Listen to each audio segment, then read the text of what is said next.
Friends. I bet most of us grew up with dogs or cats, or both, and most of us are still proud pet owners.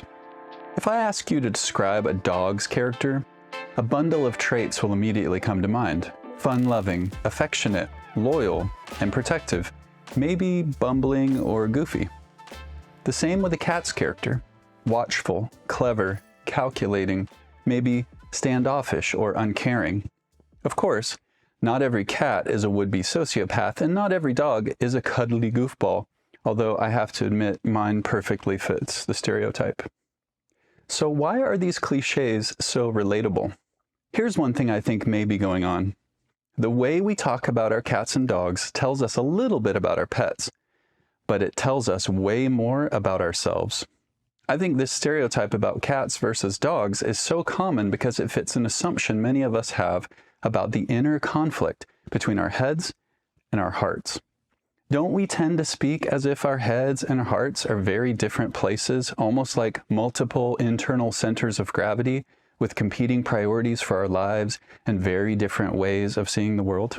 In this scheme, some of us gravitate to relying on our heads, privileging the superiority of factual, rational, dispassionate thought, like author Jon Acuff. Your emotions cloud your judgment.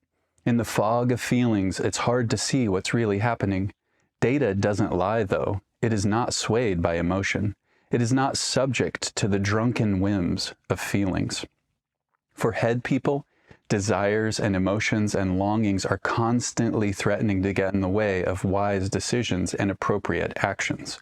Maybe those of us who believe the head should rule are more like cats. In our postmodern era, it seems more common to believe in the superiority of our hearts, the truth that wells up from within our deepest intuitions and desires. Trust your instinct to the end, advises poet Ralph Waldo Emerson, though you can render no reason. Honestly, I found so many gushing quotes online about following your heart that it was hard to pick just one. For heart people, analysis and reasoning and objectivity are constantly threatening to get in the way of living life to the full. Those of us who follow our hearts may be more like dogs. Perhaps some of us prefer dogs because we see them as driven by their hearts, shameless in their devotion. And others of us prefer cats, who are far too sensible and dignified to throw themselves at our feet out of slavish affection like those ridiculous canine doormats. But what if this whole picture of separating the head and heart and then forcing us to choose which one should be in charge is a false picture? That's the question explored in Modern Reformation's new March-April issue on the head and the heart. Christians have often spoken of head, heart, and hands as a poetic way of distinguishing our capacities for thinking, desiring, feeling, and doing. There's nothing inherently wrong with that way of speaking, but we need to be careful, because we may be unintentionally perpetuating a fragmented view of the human person that the Bible just doesn't support.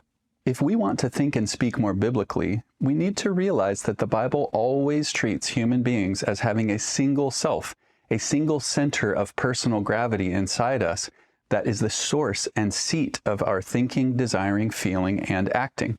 Sometimes the Bible calls that place the soul, or self, or mind, but most often it's simply the heart. Keep your heart with all vigilance, for from it flow the springs of life, Proverbs 4:23. Out of the abundance of the heart, the mouth speaks, Matthew 12:34.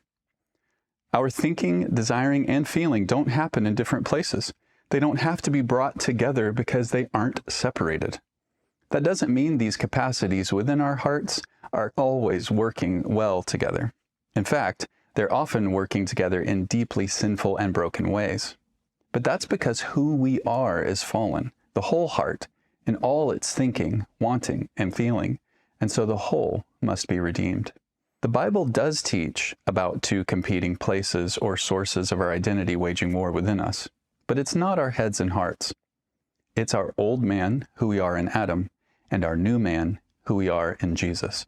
It's our remaining struggle between thinking about and desiring the former things that are passing away versus believing in the Spirit of the age to come who is at work in us as new creations in Christ.